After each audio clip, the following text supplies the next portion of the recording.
رسول اللہ صلی اللہ علیہ وآلہ وسلم نے اپنی امت کی ہدایت اور رہنمائی کے لیے جس تفصیل اور جس اہمیت کے ساتھ قرب قیامت کے حالات بیان فرمائے، ان کی روشنی میں بلا شک و شبہ اور بلا کسی خوف تردید کے یہ کہنا درست ہے کہ ہم اس وقت قرب قیامت کے اس دور سے گزر رہے ہیں جو خروج دجال اور ظہور مہدی جیسے بڑے واقعات سے پہلے کا دور ہے، اور اس دور سے متعلق جو پیشگوئیاں رسول اللہ صلی اللہ علیہ وآلہ وسلم نے بیان فرمائی، ان میں سے بیشتر کا حصہ ہماری آنکھوں کے سامنے گزر چکا ہے۔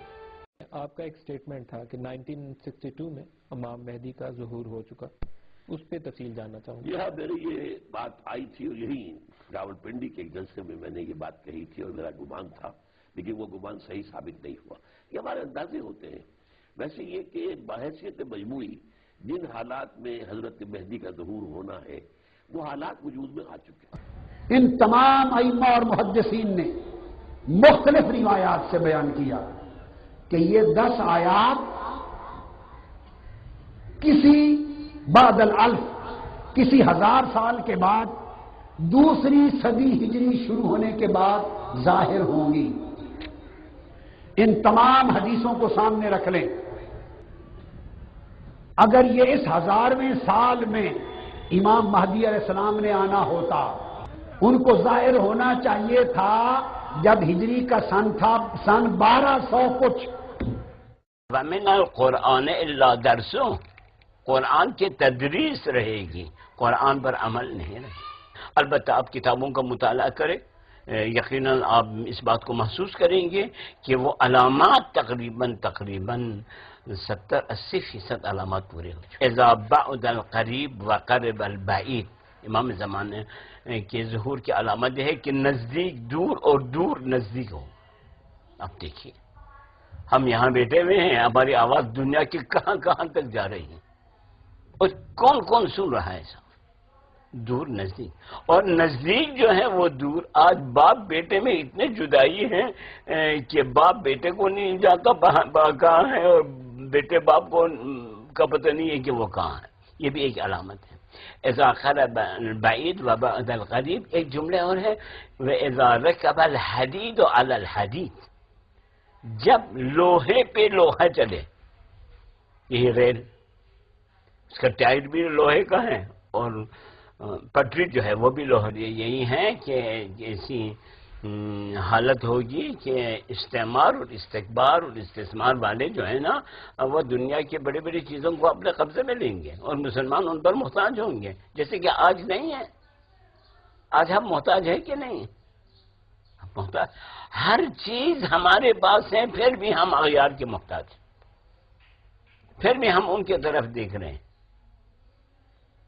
ہر چیز ہمارے پاس ہے، تیل ہے ہمارے پاس، گندم ہے، سمندر ہے، اناج ہے، پہاڑ ہے، سب کچھ ہمارے پاس، سب کچھ ہے، مگر پھر بھی میں آپ سے سوال کروں گا کیوں ہم محتاج ہیں ان پہ؟ کیوں وہ ہمیں آنکھیں دکھا رہے ہیں؟ یہ سب علامات ہیں۔ اگر آپ غور سے ان کتابوں کو پڑھیں اور دیکھیے، ایک ایک علامت آپ کے سامنے ظاہر ہے، آپ سمجھیں کیا دجال بھی آ گیا ہے، اور مسلمانوں میں جو تفرقہ ہے وہ بھی ہو چکا ہے۔ یعنی آپ کے نظریے دجال آ چکا ہے؟ تقریباً آ چکا ہے، تقریباً آ چکا ہے۔ اب حالات بتا رہے ہیں کہ اب امام مہدی کا ظہور بہت نزدیک ہے، بہت نزدیک۔ یہ دیکھ کر لوگ گروہوں اور جماعتوں کی شکل میں ان کے ہاتھ پر بیٹھتے ہیں۔ شام کے ابدال اور عراق کے اولیاء اور نیک لوگوں کی جماعتیں ان کے پاس آ کے ان کی بیعت کریں گی اور سب پر ان کی بیعت واجب ہوگی۔ میں یہاں یہ وضاحت کرتا چلوں کہ اس بات کا تعین دشوار ہے کہ امام مہدی کا ظہور کس سمت سے ہوگا۔ حافظ ابن کثیر اپنی کتاب الفتن والملاحم میں قطعی رائے پیش کرتے ہیں کہ امام مہدی کا خروج مشرق سے ہوگا۔ دجال خروج کر چکا، قرب قیامت اور ظہور امام مہدی کی نشانیاں پوری ہو چکی، مشرق سے امام مہدی کے دعوے کی صدا بلند ہو چکی، مگر دنیا نہ جانے اب بھی کس انتظار میں بیٹھی ہے۔ وقت تھا وقت مسیحا نہ کسی اور کا وقت، میں نہ آتا تو کوئی اور ہی آیا ہوتا۔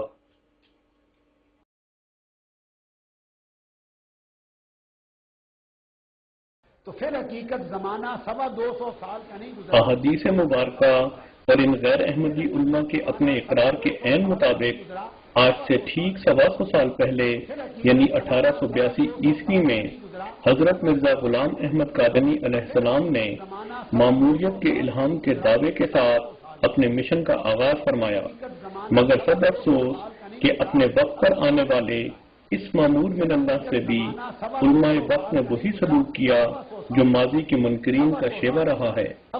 یہاں یہ بات توجہ کے لائق ہے کہ بادل الف کے معنی 1000 کے بعد کے ہیں، نیز یہ کہ جب صرف 1000 کہا جائے تو اس سے مراد صرف اور صرف 1000 ہوتی ہے.